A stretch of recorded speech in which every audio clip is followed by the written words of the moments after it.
Psalm 105 verse 15 says, "Do not touch my anointed ones. Do my prophets no harm."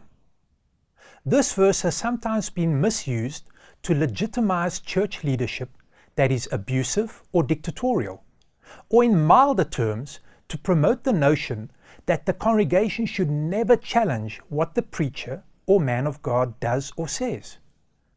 Now let us consider its proper context to understand what it meant to those it was originally addressed to before we consider its application in our lives.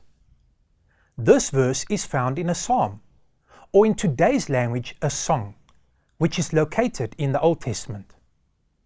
We obtain more information concerning the verse's context in 1 Chronicles chapter 16 verse 22, which has identical wording to Psalm 105 verse 15. In the Chronicles 16 record, we see that it was written by David, a king over Israel, concerning a specific event and at a specific time. The event was the return of the Ark of the Covenant to Jerusalem, and the time is approximately 20 years after the Philistines had returned it to Israel because of the misfortune they were experiencing since they had captured it. David instructs his chief musician Asaph and Asaph's musical associates to sing this psalm that David had written, recounting how God had faithfully kept his covenant with Israel and brought them into the promised land. This psalm or song focuses on how God thwarted any attempt of physical harm to prevent the fulfillment of his will concerning Abram, Isaac, and a few others until his promise was fulfilled. Here the word anointed specifically refers to the patriarchs and the Israelites. Through this psalm, David is recounting how God's will prevailed in the fulfilling of his covenantal promises, and that nothing or no one can derail God's will.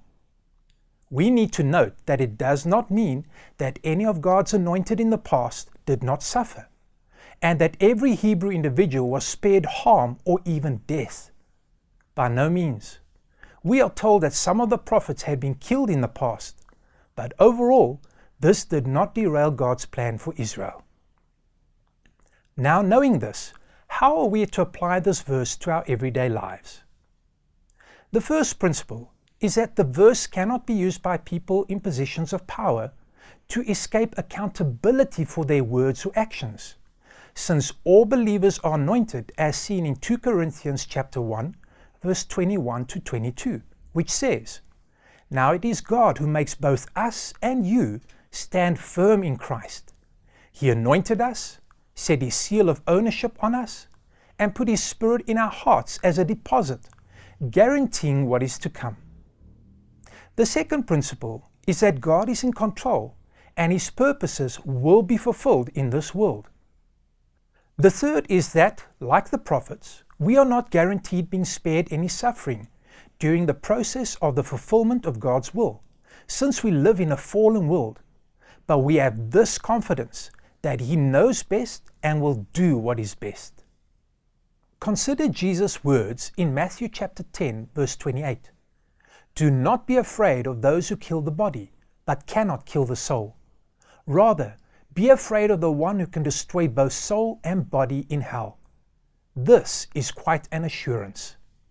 Psalm 105 verse 15 is also a fair warning to us to be circumspect and bear with one another when criticizing each other. We must certainly correct the preacher, but we must also watch out ourselves and the spirit in which we do that.